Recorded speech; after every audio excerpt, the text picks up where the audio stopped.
सफर आसान है कि मुश्किल, ये रास्ते नहीं चलने वालों के हौसले तय करते हैं। बांध कर मेरे पैरों से मुश्किलों को, हौसलों को दे गया परवास कोई।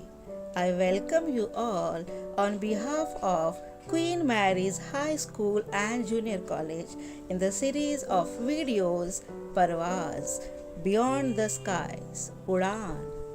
तो चलिए मेरे साथ रोज गार्डन की सैर करने और रोज प्लांट्स की केयर कैसे की जाए उसकी जानकारी हासिल करने। मैं तुम्हारी सादगी की क्या मिसाल दूं, सारे जहान में बेमिसाल हो तुम गुलाब। सबसे पहले मैं आपको बताना चाहूँगी कि रोज़ की कटिंग को लगाने का बेस्ट टाइम होता है मानसून, और मानसून के अगले कुछ महीने जब टेम्परेचर 25 से 35 डिग्री सेंटीग्रेड होता है। वैसे तो बाकी के महीनों में भी आप इसे लगा सकते हैं जब टेम्परेचर 25 डिग्री सेंटीग्रेड से कम या 35 डिग्री सेंटीग्रेड से ज़्यादा हो, पर आपको इसके रिजल्ट्स अच्छे नहीं मिलेंगे। पहली tip, remove weeds. To remove weeds, दोस्तों वीड्स का मतलब जो भी अनवांटेड ग्रास, सूखे पत्ते रोज प्लांट के साथ उगते हैं उन्हें वीड्स कहते हैं।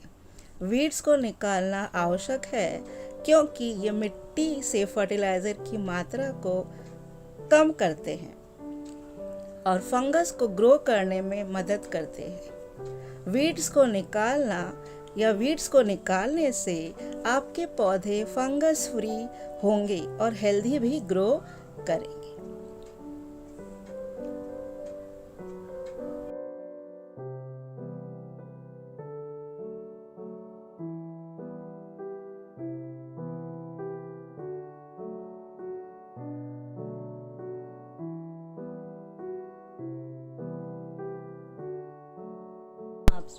Tip number 2, dead headings. Dead headings मतलब जो गुलाब के पौधों पे सूखे फूल होते हैं उन्हें निकाल उनकी सही तरह से कटाई छटाई करना। इसके साथ साथ पौधों की सॉफ्ट प्रोनिंग भी बहुत ज़रूरी है, जैसे 3 से 4 पत्तों के साथ सूखे फूलों को काट कर अलग करना।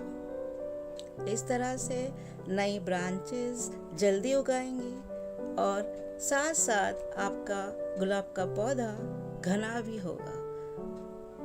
सॉफ्ट प्रूनिंग करने के बाद कटी हुई ब्रांच पे थोड़ी सी आप हल्दी लगा सकते हैं। इससे आपके पौधे कीटाणु या माइक्रोब्स या फिर कहिए फंगस से बच सकते हैं। जैसे कि आपको मालूम है हल्दी एंटी फंगल है, एंटी बैक्टीरियल है और जर्मिसाइड का काम भी करती है।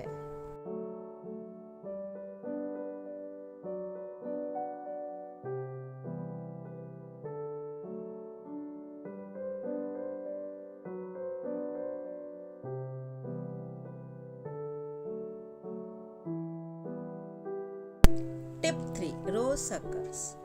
जो ग्राफ्टेड रोज प्लांट्स होते हैं उनके साथ साथ रोज सकर्स भी उग आते हैं, तो इन्हें रेगुलरली काटना चाहिए, नहीं तो क्या होता है ये पौधों के न्यूट्रिएंट्स को खा जाते हैं। जब आप नर्सरी से प्लांट्स लेके आते हैं तो ये ग्राफ्टेड होते हैं और इसके साथ ये सकर्स उगाते हैं, तो टाइम टू टाइम इसकी कटाई छटाई करना बहुत ही ज़रूरी है।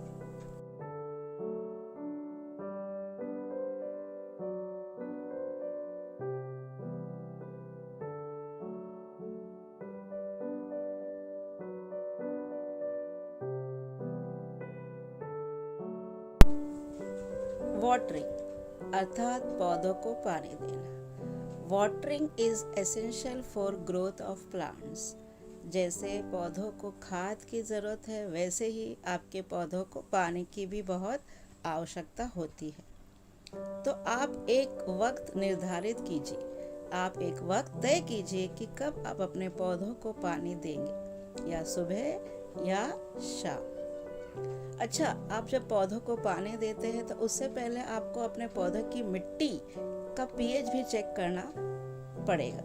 जैसे कि अगर ये पीएच 11 से ऊपर रहा तो आपके पौधे मर सकते हैं। तो इस पीएच को कंट्रोल करने के लिए आप पीएच मीटर यूज़ कर सकते हैं और पानी और फर्टिलाइज़र के ऊपर कंट्रोल कर सकते हैं। अपने पौधों को ओवर वाटरिंग से बचाएं। ओवर वाटरिंग ना कीजिए, इससे आपके पौधों की जड़ें सड़ जाएंगी और पौधा मर जाएगा। पौधों को पानी देने के लिए आपको मौसम का भी ध्यान रखना पड़ेगा। अगर आपके पौधे नर्सरी में हो या ग्रीन शेड के नीचे हो तो दिन में एक ही बार पौधों को पानी दीजिए। इस तरह से आपका गार्डन हरा भरा सदाबहार रहेगा। नेक्स्ट टिप, फर्टिलाइजर अर्थात खाद। Use organic fertiliser instead of chemical fertiliser. घरेलू खाद का उपयोग करें, जैसे कि वर्मी कंपोस्ट हो या केले के छिलके, उन्हें काट कर पानी में घोल लीजिए और उस पानी को 3 दिन के बाद महीने में एक बार इस्तेमाल कीजिए। या फिर आप सीवीड्स भी यूज़ कर सकते हैं। सीवीड्स आपको ऑनलाइन भी अवेलेबल है। इसका उपयोग आप महीने में सिर्फ एक बार कीजिए। इसके कम से कम 10 से 15 दाने का इस्तेमाल कीजिए और उससे पहले अपने पौधों की मिट्टी की अच्छी तरह से खुदाई कीजिए और फिर ये 10 से 15 दाने महीने में एक बार यूज़ कीजिए।